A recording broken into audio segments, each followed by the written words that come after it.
Very good evening friends. I hope आप सभी लोग अपना पुराना लेक्चर अध्ययन से पढ़ रहे होंगे। और जैसे कि मैंने आपसे कहा हुआ था कि हम लोगों ने एक चेन स्टार्ट की हुई बी वाले आइडियम्स की, वो मैं काम आज आगे बढ़ाने जा रहा हूँ। ठीक है, चैनल को सब्सक्राइब कर देने के बाद में सभी लोग चैनल को रोज़ विज़िट करते रहें। कभी कभी ऐसा होता है कि नोटिफिकेशन नहीं आ पाता, तो आप अपने मुँह से देख सकते हैं कि वहाँ पर कुछ ना कुछ आपको मिल जाएगा। ठीक है, आइए शुरू करते हैं। देखिए, नंबर फर्स्ट में हमारे सामने एक मुहावरा लिखा हुआ है, यह है बाय लीप्स एंड बाउंड्स। क्या लिखा हुआ है? By leaps and bounds. इसका मतलब होता है कोई काम बहुत तेज़ी से होना, कोई काम बहुत तेज़ी से होना, बाय लीप्स एंड बाउंड्स। ठीक है, अक्सर लोग हमें, जो बड़े लोग होते हैं, हमें आशीर्वाद देते हैं। हमें आशीर्वाद क्या देते हैं? दिन दूनी रात चौगुनी तरक्की करो। ठीक है, तो मैं इसको इंग्लिश में कैसे बोलूँगा? देखिए ज़रा, जब दुआ मांगते हैं किसी इंसान के लिए तो क्या बोलते हैं? May you prosper, may you prosper by, तेज़ी से क्या हो जाएगा? Leaps and bounds. प्रॉस्पर माने तरक्की करना होता है। ठीक है, तो जब आप इसका ऑप्शन पढ़ेंगे बाय लीप्स एंड बाउंड्स का, तो वहाँ पर आपको ये लिख कर मिलेगा रैपिडली, रैपिडली। ठीक है, तो बाय लीप्स एंड बाउंड्स का मतलब हो जाएगा तेज़ी से। तो जब भी कोई व्यक्ति कोई काम तेज़ी से करता है, दुगनी तेज़ी से करता है, तो उसको इंग्लिश में बोलते हैं बाय लीप्स एंड बाउंड्स। ठीक है, ये एग्जाम्पल आपने लिखा हुआ है, may you prosper by leaps and bounds. तो ईश्वर करे आप दिन दूनी रात चौगुनी तरक्की करें, तो तेज़ी से इंग्लिश में बोलेंगे बाय लीप्स एंड बाउंड्स। अब बात करें नंबर सेकंड की। नंबर सेकंड कोई खास मुहावरा नहीं है। बातचीत करते समय जब भी आप किसी इंसान से बोलते हैं कि उसी कारण से ऐसा नहीं हो पाया, तो आप बोलते हैं due to the same reason. क्या बोलते हैं? Due to the same reason या बाय द सेम रीज़न। बस आप समझ लीजिए, बाय द सेम रीज़न बोलने की ज़रूरत नहीं है, आप यहाँ पर बाय द सेम टोकन कह सकते हैं। ठीक है, जैसे आपने सेंटेंस बोला हुआ है, कल मैं बीमार था, इसी वजह से यानी उसी कारण से मैं कोचिंग नहीं आ पाया, तो आप बोल सकते हैं I was ill yesterday, I could not come to the coaching by the same token. तो बाय द सेम टोकन माने क्या हो जाएगा? उसी कारण से, यानी कि due to the same reason. अब बताइए, मेरी बात आपको समझ आ रही है? तो बाय लीप्स एंड बाउंड्स, तेज़ी से कार्य करना, कोई काम तेज़ी से होना, यानी कि रैपिडली। रैपिडली मैंने लिखा हुआ ऑप्शन के तौर पर, आप लिख लीजिए।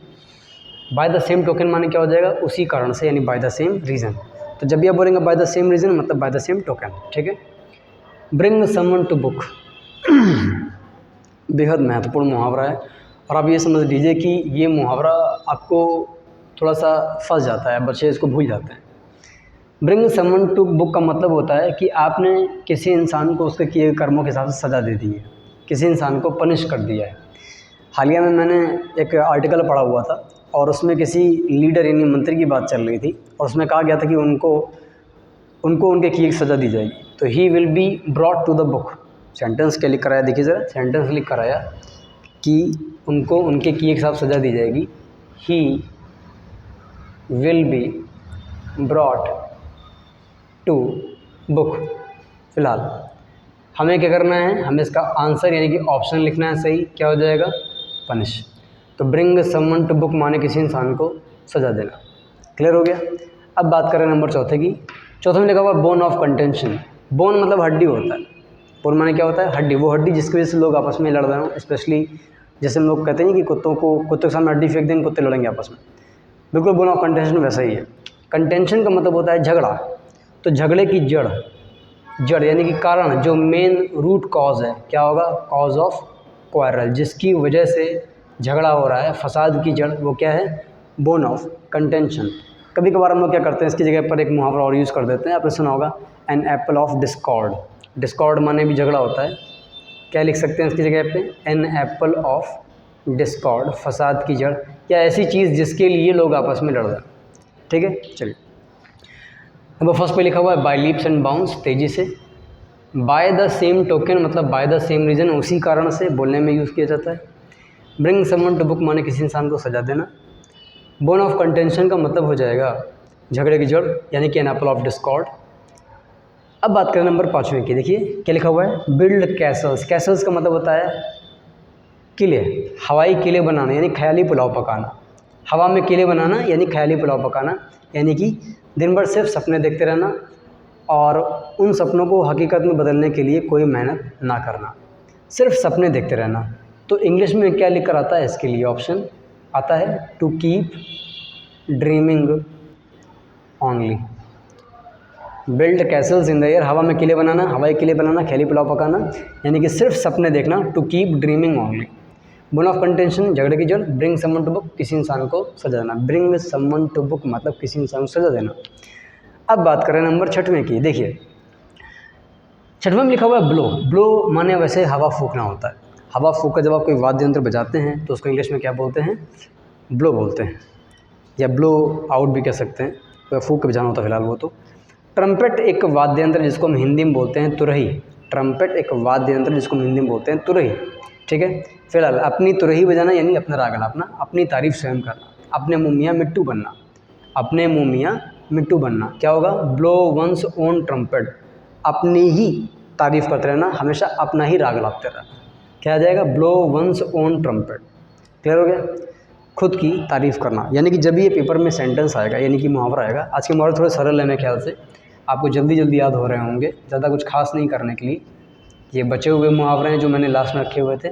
टू प्रेज वन सेल्फ, स्वयं की तारीफ़ करना। Blow one's own trumpet. Clear हो गया? आपको पता है घमंड को बोलते हैं ईगो। जिस इंसान को घमंड होता है वो कहलाता है ईगोइस्ट, और जो इंसान खुद की तारीफ़ करता है वो कहलाता है ईगोटिस्ट। ईगो जिसमें होगा घमंडी यानी कि ईगोइस्ट, और स्वयं की तारीफ़ करने वाला ईगोटिस्ट, ठीक है। ब्लो वंस ओन ट्रम्पेट, अपनी तारीफ़ स्वयं करना, अपने मुँह में मिट्टू बनना। अब बात कर रहे हैं यहाँ पर नंबर 7वें की, birds eye view. Birds eye view का मतलब होता है आपने कहीं पर सिर्फ ऊपर ऊपर निगाह मार ली है और आप ज़्यादा गहराई से उस चीज़ को नहीं पढ़ रहे हैं। जैसे कि अक्सर क्या होता है कि हम लोग जब पेपर पढ़ते हैं, समय कम होता है, तो न्यूज़पेपर कैसे पढ़ते हैं? हम लोग ऊपर हेडिंग पढ़ लेते हैं और उसको ध्यान से नहीं पढ़ते। तो ऊपर ऊपर निगाह मारना, सरसरी निगाह मारना, ये बर्ड्स आई व्यू कहलाएगा। इसमें एक बात ध्यान देने वाली और है, वो ये है, बचपन में जैसे हम लोग क्या करते थे, कहते थे कि हेडिंग पढ़ लेंगे और पेपर में जाके उसको बांध देंगे, है ना। तो वो भी क्या कह सकता है? बर्ड्स आई व्यू, यानी कि ऊपर ऊपर निगाह मार ली। अब देखिए ज़रा, इंग्लिश में एक वर्ड होता है सुपरफिशियल। क्या होता है? देखिए, सुपरफिशियल। सुपरफिशियल का मतलब होता है शैलो। शैलो का मतलब होता है सतही। सतही का मतलब होता है सिर्फ ऊपर ऊपर। नहीं समझ आया? कोई बात नहीं, सुनिए। सुपरफिशियल का मतलब होता है सिर्फ ऊपर ऊपर, जो ज़्यादा गहरा ना हो। जैसे कुछ लोग अक्सर कहते हैं कि इनको सिर्फ ऊपरी ज्ञान है, he has a superficial knowledge. तो सुपरफिशियल का मतलब होता है सिर्फ ऊपर, यानी कि शैलो। आपने तो कई बार देखा होगा झील वगैरह में बर्फ़ जम जाती है, पानी में बर्फ़ जम जाती है, बर्फ़ केवल ऊपर ऊपर होती है, नीचे क्या होता है? पानी होता है, ठीक है। तो सुपरफिशियल माने क्या हो जाएगा? सिर्फ ऊपर ऊपर, जो ज़्यादा गहरा ना हो, ठीक है। एक मिनट, चलिए। तो ये कहलाएगा सुपरफिशियल। अब इंग्लिश में इसको कैसे लिखेंगे? हैव अ सुपरफिशियल व्यू, यानी कि सिर्फ ऊपर ऊपर निगाह मारना, सरसरी निगाह मारना। हैव अ सुपरफिशियल व्यू, ठीक है। बर्ड्स आई व्यू, सरसरी निगाह मारना। अब बात करें नंबर 8वें की, सेंड बिहाइंड बार्स। बार्स मतलब होता है सलाखें, लोहे की जो छड़ें होती है, सलाखें क्या बोलते हैं? बार्स। तो सेंड बिहाइंड बार्स, किसी इंसान को सलाखों के पीछे डालना, यानी किसी इंसान को जेल में डालना। जाहिर सी बात है, जब हम किसी इंसान को जेल में डालेंगे तो इंग्लिश में क्या बोलेंगे? प्रिजन। और जेल में डालना क्या होगा? इम्प्रिजन। जेल मतलब होगा प्रिजन और जेल में डालना इम्प्रिजन। जेल में डालने के लिए एक वर्ड और यूज़ करना है, अब ध्यान दीजिएगा। ये क्या है? इनकैर्सेरेट। इनकैर्सेरेट। इनकैर्सेरेट माने क्या हो गया? जेल में डालना। हम लोगों ने 2 वर्ड पढ़े हुए हैं। पहला बताया था ईगोइस्ट, घमंडी। ईगोटिस्ट, स्वयं की तारीफ करने वाला। और इनकैर्सेरेट, किसी इंसान को जेल में डालना, send behind bars. Birds eye view माने सरसरी निगाह मारा, यानी कि have a superficial view. Superficial का सिनोनिम क्या होता है? शैलो, ठीक है। ब्लो ओवर क्या है? देखिए, ब्लो माने हवा चलना होता है। बहुत ध्यान सुनिएगा मेरी बात, ये बहुत इंपॉर्टेंट है। एसएससी सीजीएल के प्री में भी ये हमारा जो फ्रेजल वर्ब है, ये वैसे मैं आइडियम नहीं कहूँगा, फ्रेजल वर्ब कहूँगा, क्योंकि ब्लो में ओवर लगा दिया तो अलग बन गया, ब्लो अप लगा दिया तो अलग बन गया, ब्लो आउट हो गया तो अलग बन गया। ब्लो ओवर का मतलब होता है, देखिए ब्लो माने क्या होता है? हवा चलना, ठीक है। ओवर माने क्या हो गया? ख़त्म हो गया। मतलब क्या है कि किसी चीज़ की हवा अब ख़त्म हो चुकी है, यानी कि जैसे कि आपकी लाइफ में एकदम से बुरा समय आता है और वो फिर एकदम से चला भी जाता है या रुक के जाता है, एकदम से तो नहीं जाता। क्या फ़िलहाल समस्या जब बीत जाती हैं तो बोलते हैं ब्लो ओवर। ब्लो की थर्ड फॉर्म क्या होती है? ब्लोन। मैंने यहाँ पर एक एग्जाम्पल लिखा हुआ है, ये एग्जाम्पल जो कि एग्ज़ाम में आया हुआ है, एसएससी सीजीएल में प्री में आया हुआ है। एग्जाम्पल क्या लिखा हुआ है? द डार्क क्लाउड्स, काले बादल, मिस फॉर्च्यून, दुर्भाग्य के काले बादल अब छट चुके हैं, यानी बुरा समय अब जो है वो बीत चुका है। तो यहाँ पर हमें करना क्या है, ब्लो ओवर करना है। क्या करना है हमें यहाँ पे, ब्लो ओवर, समस्या का बीत जाना। क्लियर हो गया, ब्लो ओवर समस्या का बीत जाना, समस्या बीत गई, मुश्किल समय चला गया। एक बात और बताना चाहूँगा, ब्लो अप लगा दें अगर, तो ब्लो अप का मतलब होता है विस्फोट इत्यादि से किसी चीज़ को उड़ाना, बम के धमाके से, विस्फोट से किसी चीज़ को उड़ाना। जैसे कि कई बार पुल को आतंकवादियों ने उड़ा दिया मान लीजिए, तो सेंटेंस बनेगा the bridge has been blown up by the terrorist. ठीक, बात करें नंबर 10वें की, बैड ब्लड। दो होते हैं, आपको एक पता होगा, नहीं पता है तो सुन लीजिएगा, लिख लीजिएगा मेरे साथ में, ब्लू ब्लड और बैड ब्लड। ब्लू ब्लड का मतलब होता है शाही परिवार, यानी कि रिच फैमिली, और बैड ब्लड क्या होता है, दो लोगों में होने वाली दुश्मनी। दुश्मनी यानी कि एनिमिटी, यानी कि एनिमोसिटी। ये देखिए, दुश्मनी को क्या बोलते हैं, एनिमोसिटी। ये देखिए, तो बैड ब्लड दुश्मनी, बैड ब्लड दुश्मनी, blue blood from rich family, शाही परिवार में पैदा होना, from rich family. Bad blood दुश्मनी यानी कि एनिमोसिटी, एनिमोसिटी किसका सिनोनिम है, एनिमिटी का, और ब्लू ब्लड क्या होगा, शाही परिवार में पैदा होना। ठीक है, अब बात करें नंबर 11वें की, ध्यान दीजिए। नंबर 11वें में लिखा हुआ है ब्लेसिंग इन डिस्गाइज। क्या लिखा हुआ है, ब्लेसिंग इन डिस्गाइज। डिस्गाइज का मतलब आप समझिए पहले, ब्लेसिंग माने क्या होता है, वरदान, आपके लिए जो वरदान हो। डिस्गाइज का मतलब होता है भेष बदलना, कॉपी में नोट कर लीजिए। डिस्गाइज का मतलब होता है भेष बदलना या किसी और रूप में आना। वरदान किसी और रूप में आया, इसका मतलब क्या है, एक ऐसी अच्छी चीज़ जो आपको पता ना चले लेकिन आपके लिए बहुत ज़्यादा सौभाग्यशाली साबित हो। जैसे आपने किसी जॉब की शुरुआत की और आपने इसको हल्के में लिया कि चलो मेरा खर्चा चल जाएगा, लेकिन वो जॉब आपकी किस्मत बदल दे, आप बहुत बड़े आदमी बन जाए, तो आप कह सकते हैं this job was a blessing in disguise to me, this job was a blessing in disguise to me. तो जिनको नहीं पता पहले नोट कर लें, डिस्गाइज माने भेष बदलना। फिर क्या लिखा हम लोगों ने, वरदान किसी दूसरे रूप में मिला हमको, इसका मतलब क्या है कि हमको ऐसी चीज़ मिली जिसको हमने हल्के में लिया लेकिन वो हमारे लिए बहुत ज़्यादा सौभाग्यशाली साबित हो, बहुत ज़्यादा फ़ायदेमंद साबित हो। ठीक है, तो दोस्तों आज हम लोगों ने ये 20 बारे मुहावरे कर लिए हैं। एक बार फिर से रिवाइज कर लेता हूँ। देखिए, बाय लीप्स एंड बाउंड्स, तेज़ी से, ये एग्जाम्पल मेरा आप याद कर लीजिए। May you prosper by leaps and bounds, कोई आपके पैर छुए तो आप एग्जाम्पल बोल सकते हैं, may you prosper by leaps and bounds. ईश्वर करे आप दिन दूनी रात चौगुनी तरक्की करिए। तेज़ी से को बोलते हैं रैपिडली, इसका ऑप्शन रैपिडली ही आएगा। Bye the same token, bye the same reason, कुछ खास नहीं है। ब्रिंग समवन टू बुक, बहुत इंपॉर्टेंट है, भूल जाएंगे, याद करिएगा इसको। ब्रिंग समवन टू बुक, किसी को सजा देना। बोन ऑफ कंटेंशन, झगड़े की जड़, यानी कि cause of quarrel. Build castles in the air, खैली पुलाव पकाना, यानी कि हवा में सिर्फ सपने देखना, सपनों को सच करने की मेहनत ना करना। ब्लो वंस ऑन ट्रम्पेट, अपने मुँह या मिट्टू बनना, अपनी तारीफ स्वयं करना।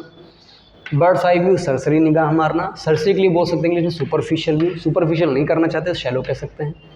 सेंड बिहाइंड बार्स, किसी इंसान को सलाखों के पीछे डालना। आज मैंने एक नया वर्ड बताया है सलाखों के पीछे डालने के लिए, इनकैरसिरेट, जेल में डालना। ब्लो ओवर माने क्या हो जाएगा, समस्या का बीत जाना। एग्जाम्पल देखिए, दुर्भाग्य के काले बादल छट चुके हैं, the dark clouds of misfortune have blown over. Blow अब लिख लीजिएगा, विस्फोट से बिल्डिंग इत्यादि को उड़ाना। अब देखिए, ब्लड वाले दो थे, ब्लू ब्लड मतलब शाही परिवार में पैदा होना, बैड ब्लड मतलब दुश्मनी यानी कि एनिमोसिटी, ANIMOSITY। लास्ट लिखा हुआ ब्लेसिंग इन डिस्गाइज, यानी ऐसा वरदान जिसको आप पहचान ना पाएँ, एक ऐसी सौभाग्यशाली चीज़ जो शुरुआत में लगे हल्की फुल्की है लेकिन आपके लिए बहुत ज़्यादा फ़ायदेमंद साबित हो, ब्लेसिंग इन डिस्गाइज कहलाता है। तो आज हम लोगों दोस्तों क्या किए हैं, ये 11 मुहावरे याद कर लिए हैं। आई होप आप इसे याद कर लेंगे और हम इस सेशन को आगे बढ़ाएंगे। बी वाले ख़त्म हो गए हैं, अब बात करेंगे सी वालों की। आज के मुहावरे थोड़े सरल थे लेकिन कोई बात नहीं, याद कर लीजिए। ए वाले हो गए, बी वाले हो गए हैं। जैसे ही आप इसको कर लेंगे, मैं इस पर एक वीडियो बनाऊंगा जो उसकी सोल्यूशन शीट पे पूरी तरह बेस्ड होगा, यानी कि आपको डिस्क्रिप्शन में उसकी शीट मिल जाएगी और फिर हम क्या करेंगे, उसको सॉल्व कर लेंगे, उस पर भी एक लेक्चर आपको मिल जाएगा। ठीक है दोस्तों, तो ठीक है, इसको आप याद कर लीजिए। और हम शायद हर टर्न पे 5 से 10 वर्ड भी कर रहे हैं। कल से मैंने शुरू किया हुआ है, अभी 1-2 दिन में शायद वो चीज़ें और रेगुलर हो जाएंगी। आईडीएम का तो पड़ेगा एक लेक्चर पर डे। धीमे से हम लोग क्या करेंगे, वोकैब के लिए भी थोड़ा सा रुक करेंगे, 8-10 वोकैब पर डे यहाँ पर क्लास में पढ़ेंगे। ठीक है दोस्तों, उसको तैयार करिएगा। मिलते हैं कल के टर्न पे। Thank you.